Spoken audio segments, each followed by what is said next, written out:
Have you ever had something break and you felt your stomach drop before you even knew the cost of what it was? You know, the typical, the car won't start. A bill shows up you weren't expecting. Life happens again. And suddenly, it's not just about money, it's about panic. It's about that quiet fear of, how am I going to handle this? Friend, if emergencies feel overwhelming right now, you're not irresponsible, you're just unprotected. And today we're going to talk about how one simple step can change how emergencies feel without pressure or shame as we answer this question. Would a $1,000 emergency savings fund change everything?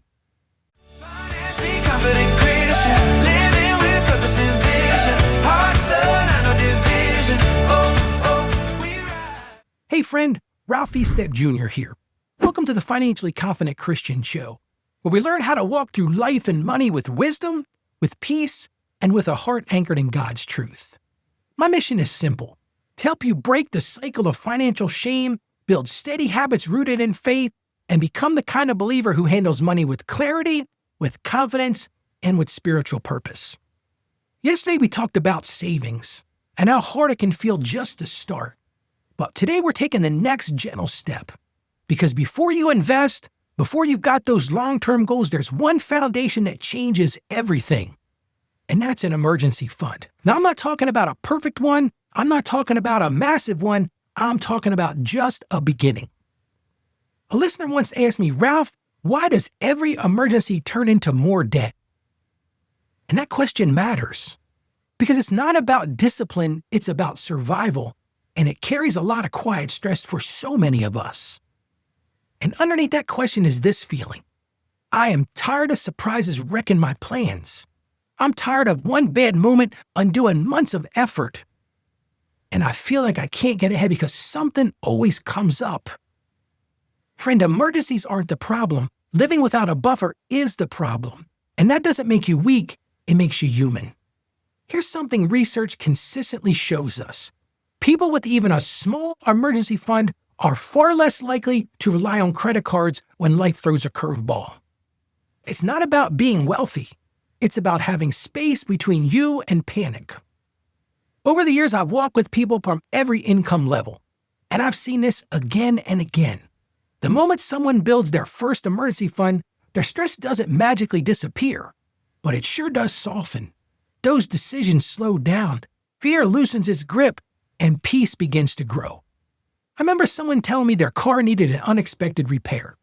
In the past, that would have gone straight on a credit card. Super simple, swipe the card. This time, they had an emergency fund. Nothing fancy, just enough. And they paid that bill, they went home, and they slept night without worrying about losing sleep. And they told me, Ralph, for the first time, an emergency didn't feel like a crisis anymore. So here's today's gentle question. What if peace doesn't come from avoiding emergencies, but from being prepared for them in the first place? Let's face it, emergencies are inevitable. Let's just tell the truth. Emergencies are not if they happen, they're when they happen. That tire doesn't ask for permission. The water heater doesn't check your budget first. The kid gets sick at the worst possible time. Listen, raising kids, that happens. The dog needs the vet. The job cuts your hours. The rent goes up. The fridge makes that sound and you already know what that means. Cars break. Bills show up. Life happens. And planning for that isn't being pessimistic. It's being wise. It's saying, I'm not going to act surprised by something God already warned me this world comes with. Because the goal isn't to control life. The goal is to stop one hard moment from becoming a hard season. Now, you noticed I said $1,000. $1,000 changes the moment. Now listen, a starter emergency fund won't solve everything, and I don't expect you to get to $1,000 this week. It's not going to cover a major surgery, it's not going to replace the roof, and it won't fix a job loss overnight. But it does something powerful. It changes the moment. Because the moment an emergency hits, your brain goes straight into panic mode if you're like most people. And when you're in panic mode, you don't make wise choices.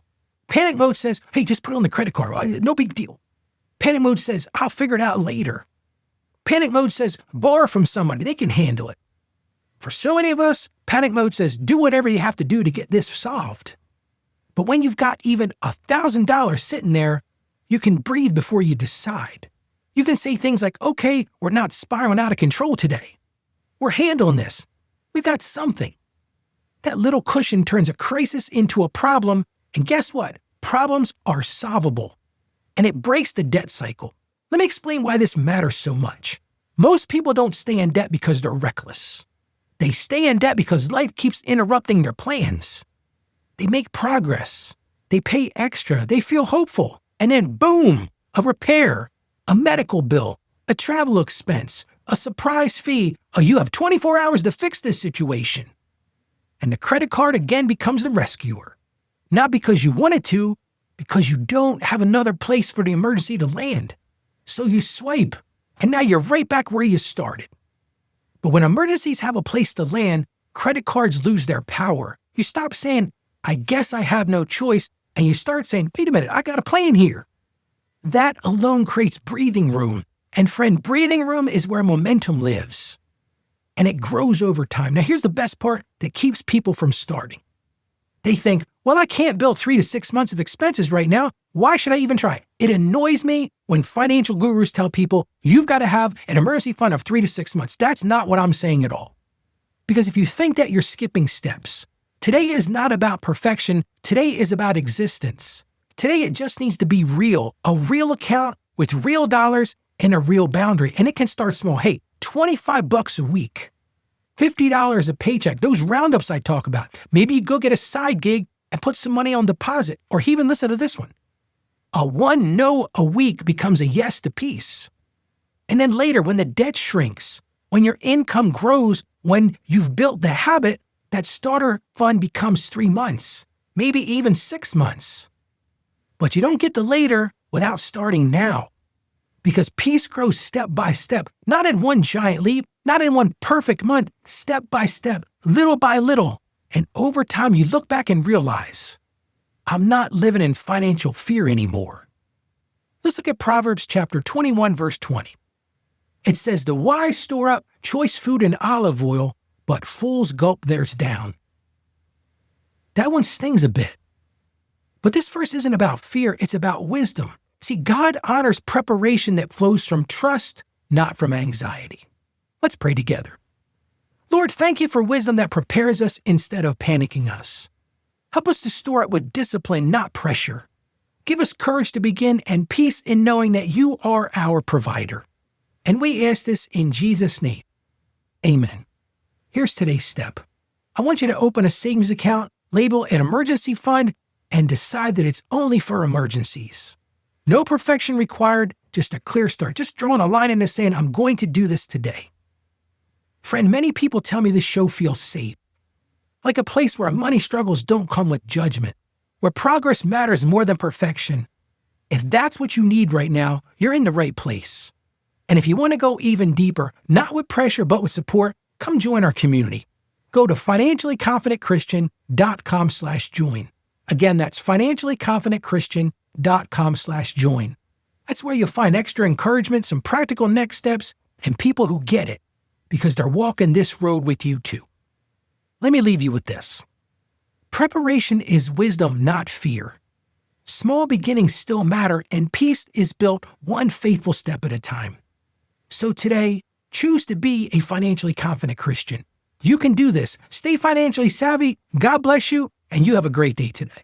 Financially confident Christian.